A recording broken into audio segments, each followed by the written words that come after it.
Então, pessoal, olha só. Veja você, se você está diante de uma situação dessa, aonde é pedido para você, onde que essa função é crescente, onde que essa função é decrescente. Para isso, mais uma vez, você tem que olhar para o sinal da derivada. O sinal da derivada é que vai nos dizer onde que a função é crescente, onde que a função é decrescente. Então, para isso eu vou calcular a derivada aqui. Eu já coloquei de propósito aqui uma situação onde os números vão cancelar, vai ficar tudo bonitinho. Então aqui, por exemplo, ó, como é que vai ser a derivada disso aqui? A derivada desse 3 desce, aí cancela com o 3 de baixo.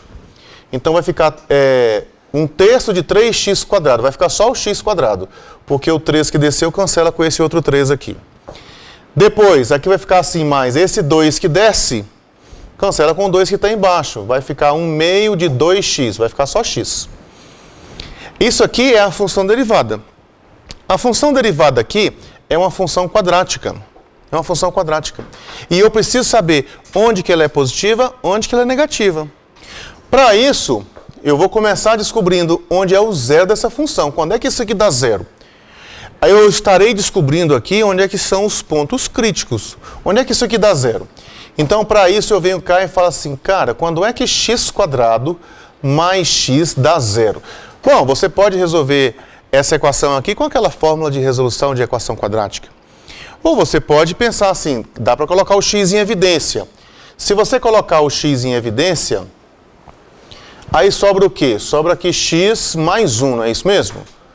Quando é que o resultado de uma multiplicação dá zero? Um deles tem que ser zero. Então, aqui eu posso dizer o seguinte, ó, x igual a zero, ou então o x mais 1 tem que ser zero. Olha, x mais 1 é igual a zero se o x for menos 1. Então, aqui estão os dois valores que anulam a derivada. Esses dois valores são chamados de pontos críticos. E como vocês viram na ilustração, o ponto crítico ele pode ser de máximo, pode ser de mínimo, ou pode não ser nem de máximo nem de mínimo, que vai ser um ponto de inflexão, ou cela. Embora a cela seja mais comum para a função de duas variáveis, né? Mas enfim, eu tenho o seguinte, ó, olhando para essa função aqui, eu sei que essa função intercepta o eixo x quando x igual a zero e quando x igual a menos 1.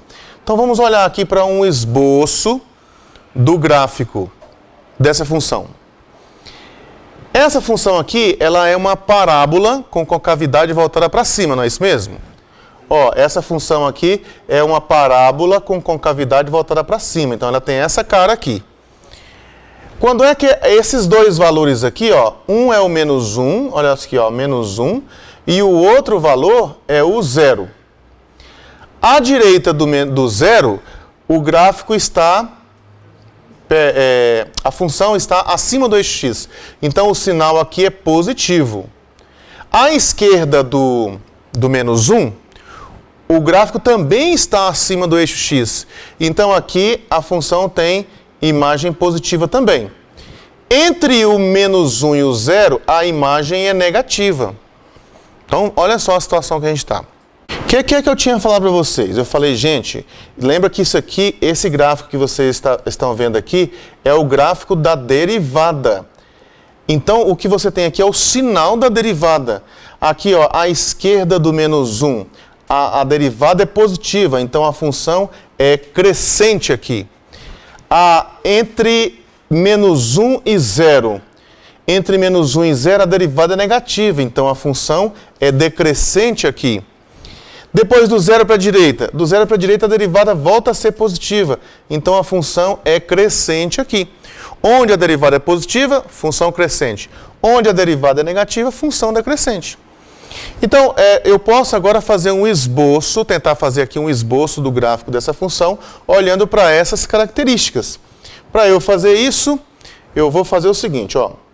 Vou tentar fazer o gráfico da função aqui. Aí eu vou marcar aqui, ó, aqui eu vou marcar aqui é o menos 1 e aqui é o 0. Aqui é o 0. Então aqui vai o eixo y vai ficar bem aqui, ó, o eixo y. E quando você volta lá na função, só lembrando aqui que a minha função, a regra dela é essa aqui, né?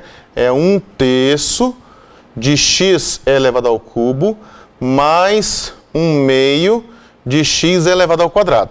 Essa é a minha função. Aí você pode ver que você tem dois valores aqui, o menos 1 e o 0. Esse 0, ele vai ser um ponto de mínimo, né? Por quê? Porque a função é decrescente à esquerda, aí chega no 0, passa a ser crescente. Ela vai decrescendo e depois passa a ser crescente.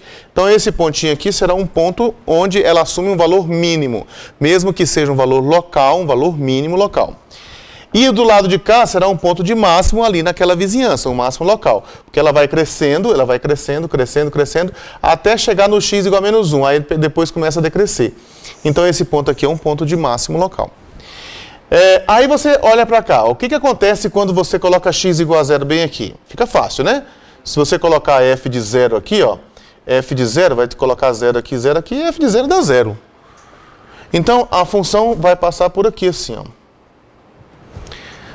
Outro ponto, eu precisava saber qual que era a imagem do menos 1. Qual que é a imagem do menos 1? Aí você vem cá e coloca assim, ó, a imagem do menos 1.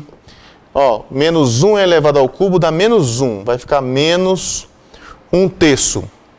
Aí depois aqui, menos 1 ao quadrado dá mais 1. Vai ficar mais 1/2. E menos 1/3 mais 1/2. Consegue fazer de cabeça? 3 menos 2... dá 1/6. 1/6. Então quer dizer que aqui, ó, a imagem do menos 1 aqui vai dar 1/6. Vamos imaginar que 1/6 é por aqui assim, ó. 1/6. Então a função, esse valor aqui é o valor máximo que ela vai assumir, esse é o que é o valor mínimo local. Tudo local que eu estou falando. E aí nosso gráfico vai ficar então da seguinte forma. A função vai crescer até chegar aqui. Daqui até aqui ela vai decrescer, chegando aqui ela volta a crescer. Então esse é o formato aproximado do gráfico. Eu fiz manualmente aqui, levando em conta só isso. Eu poderia ter levado em conta também quais são as raízes aqui. Onde é que ela toca o eixo x? Ela toca no x igual a 0 e toca aqui. Mas que valor que é esse aqui? De repente esse valor está um pouquinho mais para cá.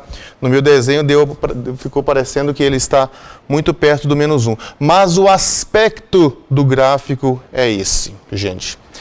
Então, tá aí. Como é que você faz para descobrir se uma função é crescente ou se uma função é decrescente? Está tudo ligado à questão da derivada. Onde é que a derivada é positiva, onde é que a derivada é negativa. Ok? Podemos prosseguir? Beleza. Então, olha só. Um colega teve uma dúvida interessante aqui com relação à segunda derivada. A segunda derivada, ela te dá um outro tipo de informação, não é informação sobre crescimento e decrescimento. Se você derivar a derivada, se você derivar a função original duas vezes, o sinal da segunda derivada vai informar para você onde é que o gráfico tem concavidade para cima e onde que o gráfico tem concavidade para baixo. Então ele vai ter concavidade voltada para cima, onde a derivada for positiva. Derivada segunda.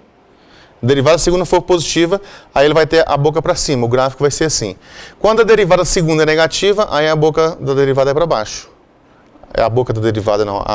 O gráfico da função, ele vai ter a concavidade voltada para baixo. Aí você tem situações onde você pode ter aqui, por exemplo, ó, a derivada é negativa, a derivada segunda que eu estou falando, e aqui a derivada segunda é positiva. Então a derivada segunda te dá informações sobre concavidade. Derivada primeira te dá informação sobre onde a função é crescente e onde a função é decrescente. Certo? Ok.